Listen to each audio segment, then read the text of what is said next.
O centauro profanador de 6 pernas é o nome dado a uma criatura não identificada e de bizarra aparência, vagamente semelhante a um centauro da mitologia grega.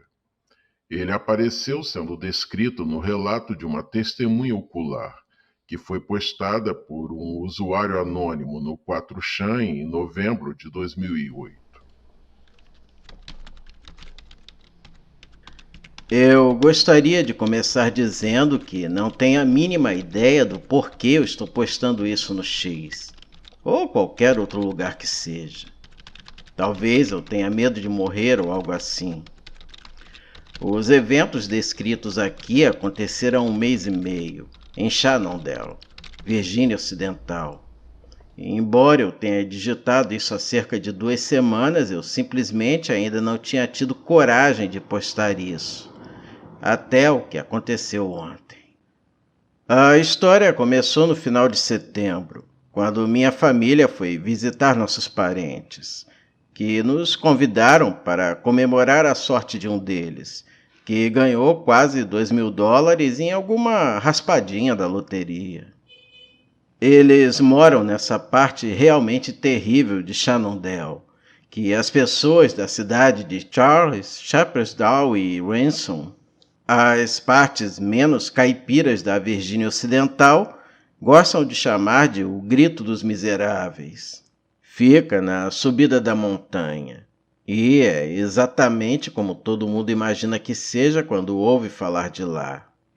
Nada além de cabanas em ruínas e trailers reformados e enferrujados.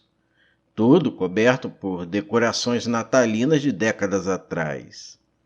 E isso porque todos estão muito ocupados sendo caipiras rednecks, para terem que limpar aquela sujeira algum dia. Vivem uma vida de merda, livres e sem responsabilidades. Os parentes que visitamos são todos consanguíneos, todos primos. Por isso nós não nos referimos a eles como tio, tia, isso tanto faz. Chamamos eles apenas de parentes.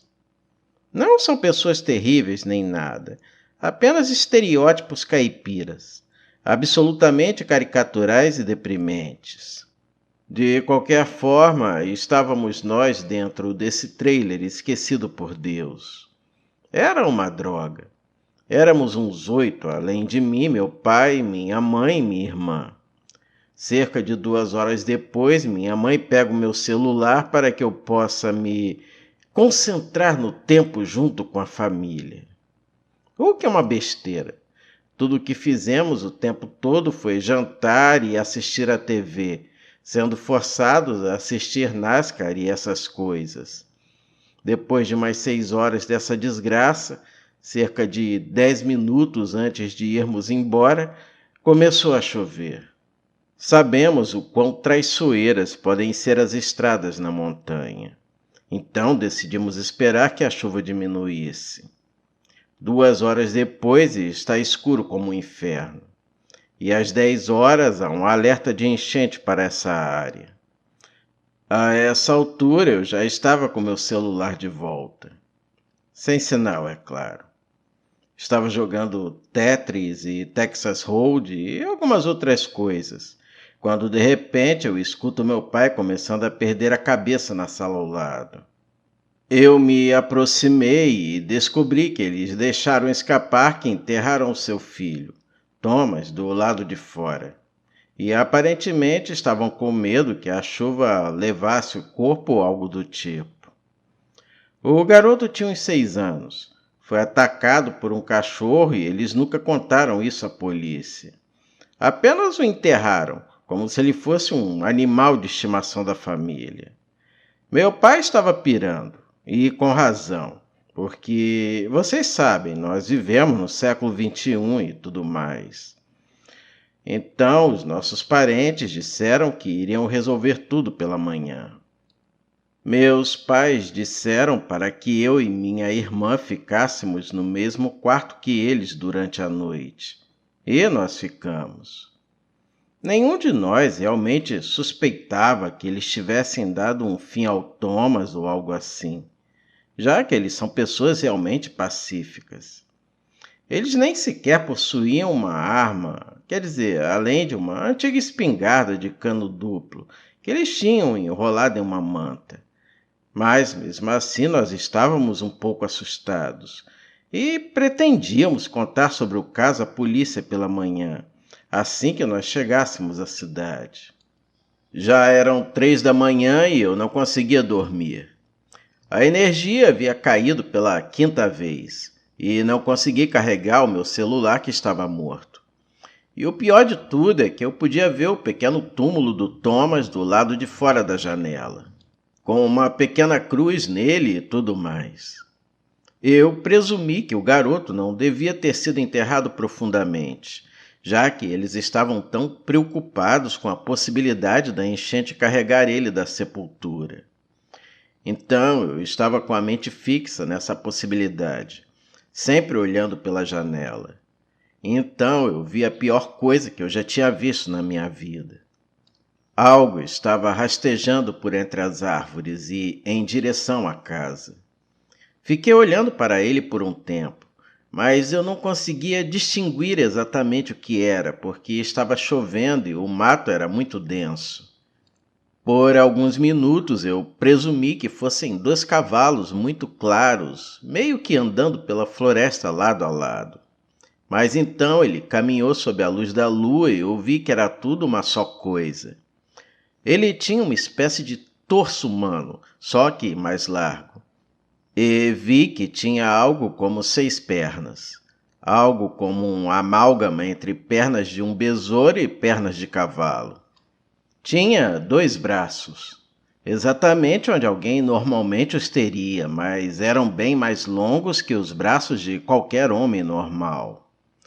Ele tinha uma cabeça careca e o rosto parecia uma espécie de máscara bizarra de baile de máscaras. Essa maldita testa cerrada e franzida e um nariz que parecia uma espécie de bico de corvo. E também não tinha olhos. Quer dizer, ele tinha as depressões onde os olhos iriam.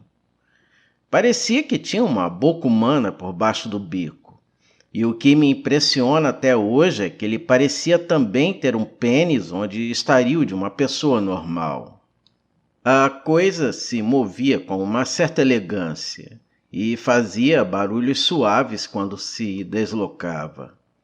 Devia ter cerca de 2,5 metros de altura e parecia que pesava no máximo uns 150 quilos. Ele começou a caminhar em direção ao túmulo de Thomas. Então eu finalmente saí do meu transe em que estava e simplesmente gritei. Minha mãe foi a primeira a acordar e eu disse a ela para olhar pela janela. Ela corre e parece realmente não entender o que está olhando. Depois de 1 minuto, porém, a coisa se abaixa e começa a cavar o túmulo com as mãos. Meu pai e Jasper entram correndo e Jasper simplesmente perde a cabeça. Grita como uma menininha e sai correndo da sala gritando pelo pai. Está lá fora! Ele veio, está lá fora! Eu olho para trás e vejo que agora a coisa está cavando furiosamente o chão, levantando enormes montes de terra. Eu ouço uns sons de pés correndo pela casa e eu acho que eles estavam procurando aquela velha espingarda. A coisa enfia a mão no buraco e agarra o que eu presumo ser o corpo do Thomas pelas pernas com uma das mãos. Então a coisa meio que galopa de volta para a floresta. E é então quando todos nós começamos a ouvir. Uma criança chorando. O som de uma criança soluçando e chorando vindo da direção de onde a coisa tinha ido. Saímos assim que a chuva parou por volta das 5 da manhã. Acho que nós saímos sem avisar para ninguém da casa. Voltamos direto para Ransom, parando apenas para abastecer. E ninguém disse uma palavra para o outro. Minha família se recusa a falar sobre o que aconteceu. Tentei trazer isso à tona uma vez, só para ter certeza de que a coisa foi real e não um pesadelo meu. Mas meu pai me disse para calar a boca e então eu calei. Eu digitei isso cerca de 3 semanas depois que tudo aconteceu. Salvei o arquivo do bloco de notas e deixei como estava. Nunca mencionei isso para nenhum dos meus amigos ou algo assim. Eu apenas tentei apagar isso da minha mente, ficando absolutamente bêbado sempre que meus pensamentos voltavam a se fixar nisso. E funcionou bem até ontem. Veja, eu trabalho nesse posto de gasolina em Ransom, das 8 da noite às 3 da manhã. Eu trabalho no caixa e mantenho o local limpo e tiro o lixo. Ontem, quando eu estava levando os sacos de lixo para os fundos do prédio para o cara cuidar deles pela manhã, eu ouvi o que imaginei ser algum viciado brincando na lixeira. Gritei com quem quer que fosse algumas vezes para dar o fora antes que eu chamasse a polícia. Mas enquanto eu caminhava em direção à fonte do barulho, eu de repente escutei aqueles mesmos passos. Era aquele baque suave, casco, pés ou o que quer que fosse. Eu me virei, voltei correndo para a loja e me escondi atrás do balcão. Olhei para o monitor de segurança externo e vi algum tipo de movimento fora da tela. Algo enorme lançando uma sombra e se movendo. Apareceu, eu não sei, um cotovelo, algo assim, um membro pálido entrando e saindo da cena. Acho que era aquela coisa. Esperei que ele fosse embora e, depois de um tempo, acordei atrás do balcão às 6 da manhã, com o meu chefe me olhando como se eu fosse um viciado ou algo assim. Daí eu fui para casa e digitei o resto. E é isso.